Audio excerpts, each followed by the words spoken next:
Você que é torcedor do Lakers ou simplesmente uma parte interessada, vem cá comigo. Vamos especular possíveis trocas, possíveis reforços para o Lakers nessa temporada, para tapar esses buracos gigantescos que ficaram expostos nessa campanha de playoffs. Vocês podem ver que eu já escolhi uma foto que não tem Austin Reeves entre os jogadores, porque para mim já deu de Austin Reeves no Lakers.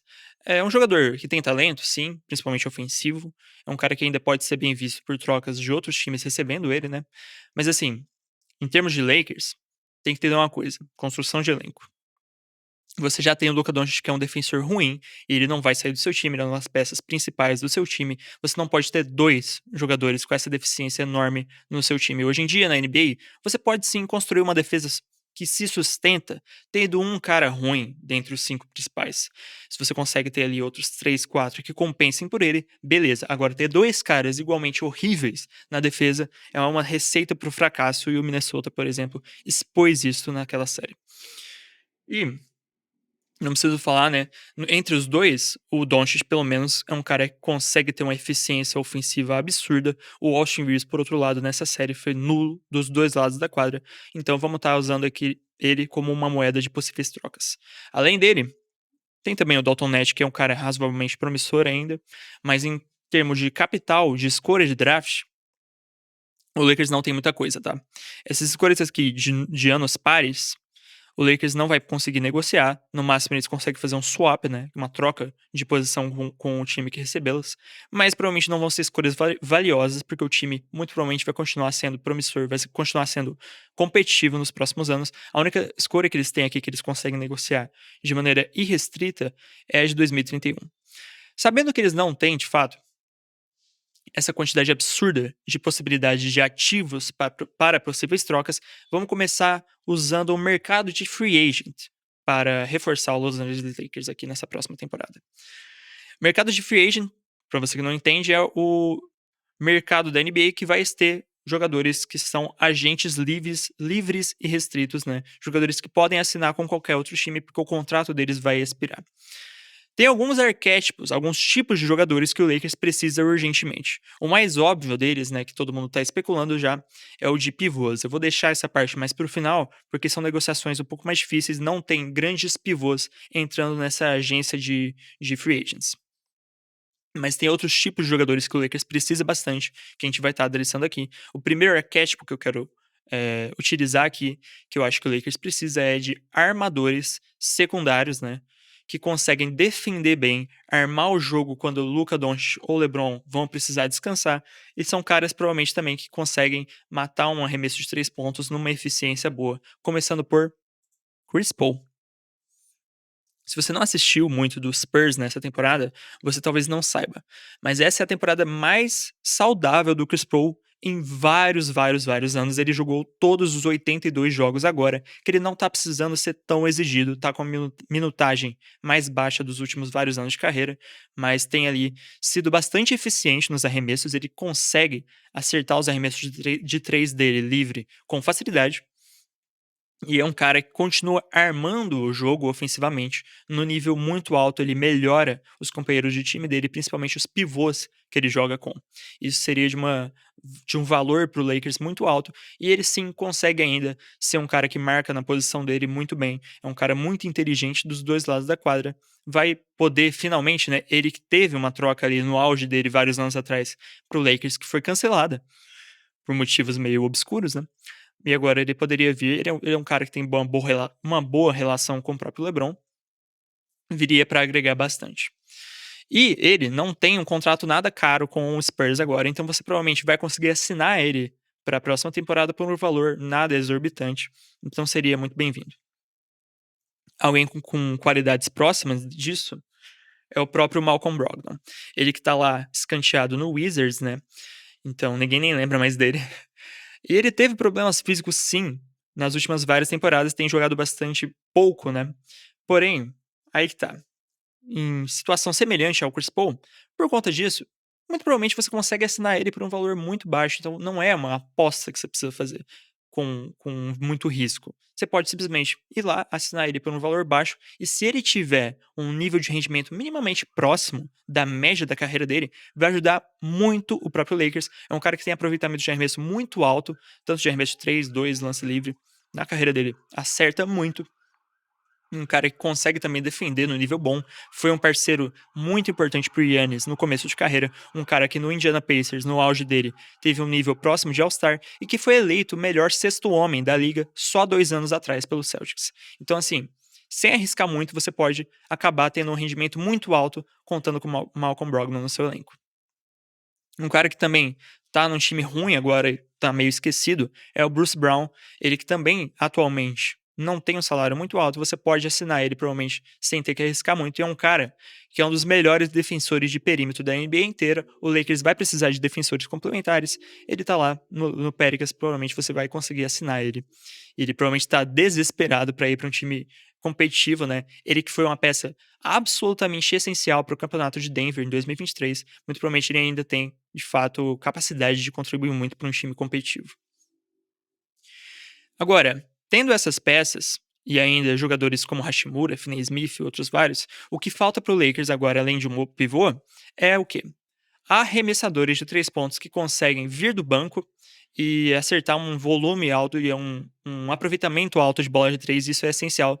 Tanto que você pode ver aí que os dois principais candidatos dessa temporada ao prêmio de sexto homem eram caras que vinham do banco, o Pritchard e o Malik Beasley do Celtics e do Pistons, vinham do banco e matavam muita bola de 3 pontos. Esse é um arquétipo de jogador também muito importante.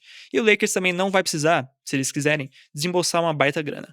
O Seth Curry, o irmão do Stephen Curry, é um cara que tá meio esquecido na NBA ultimamente, tá lá no Hornets, mas, como em toda a carreira dele, ele tem continuado com um aproveitamento de arremesso de 3 pontos extremamente alto. Então ele é um cara que você pode ter ali no seu plantel, que vai vir ali e matar bolas de 3 quando você precisar, sim, e você provavelmente consegue assinar ele por um valor muito, muito baixo.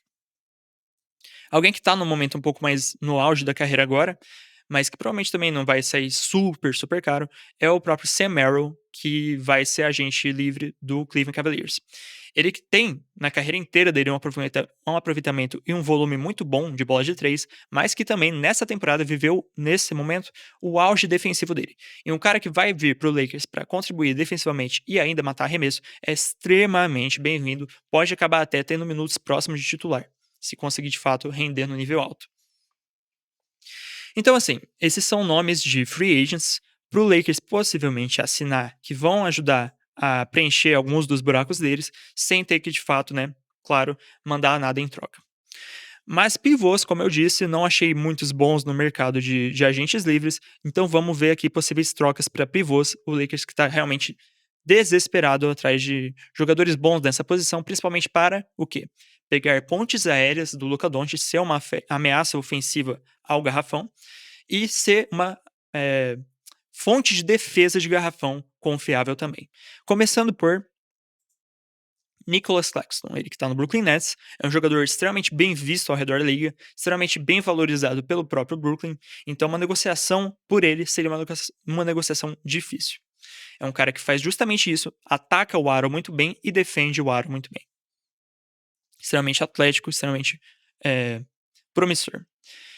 Uma troca por ele teria que envolver o próprio Reeves, eu imagino, o próprio Dalton Nash também, alguém para cumprir salário. Eu coloquei aqui o Gabe Vincent porque o contrato dele vai acabar em breve. E muito provavelmente também aquela escolha de draft do Lakers. É uma negociação difícil, mas é um cara assim dos melhores que você pode receber enquanto Lakers para fazer essa função que vocês tanto precisam. Um outro cara também que está sendo especulado por aí é o Daniel Gafford. Ele que já teve uma parceria de muito sucesso com o Luka Doncic, né? No Dallas Mavericks, mas ele tá já criando burburinho nos bastidores por estar insatisfeito lá no Dallas Mavericks. Portanto, talvez o Dallas, inclusive, queira se livrar dessa dor de cabeça que ele tá criando. Eles também têm o Derek Lively pro futuro já nessa posição e o próprio Anthony Davis, né? Então, assim, o pacote do Lakers provavelmente vai passar de novo por Reeves e Net. Talvez não sejam dois jogadores que o Dallas realmente veja com extremamente bons olhos para o elenco. Então talvez essa seja uma troca que, de fato, para acontecer, talvez precise envolver até uma terceira parte para enviar outros jogadores para o Mavericks. Porém, é um cara que está sendo extremamente especulado no Lakers nesse momento, porque ele está insatisfeito no Mavericks e é um cara que já tem uma parceria de sucesso com o próprio Doncic. Mas eu acho que a melhor opção que o Lakers poderia assinar de pivô nesse momento seria o Jarrett Allen. O Cleveland que foi eliminado dos playoffs, né? Vai precisar muito provavelmente olhar para uma mudança no time deles se eles quiserem continuar crescendo e tendo condições de finalmente disputar um título com esse elenco deles. O Jarrett Allen é provavelmente o cara que vai ser visado para sair do clube. E ele é um cara que faz exatamente isso, né? Defende o aro muito bem e ataca o aro muito bem. Ele teve alguns problemas nesses últimos anos nos playoffs por Cleveland, quando ele precisou fazer mais do que isso. Mas no Lakers, ele vem exatamente para fazer essas duas coisas e é provavelmente a melhor opção até. Uma negociação com o Cleveland seria um pouco mais sensível, justamente porque eu não acho que eles valorizariam a chegada de Reeves como um cara valioso, porque justamente ele já tem o próprio Darius Garland, o próprio Donovan Mitchell nessa mesma função, não tem porquê. Então eles precisariam do quê? De alas, provavelmente jogadores bons de perímetro. Eu fui até o Portland Trail Blazers, bati na porta deles, e eu acho que eu cheguei numa combinação aqui que todo mundo sai beneficiado.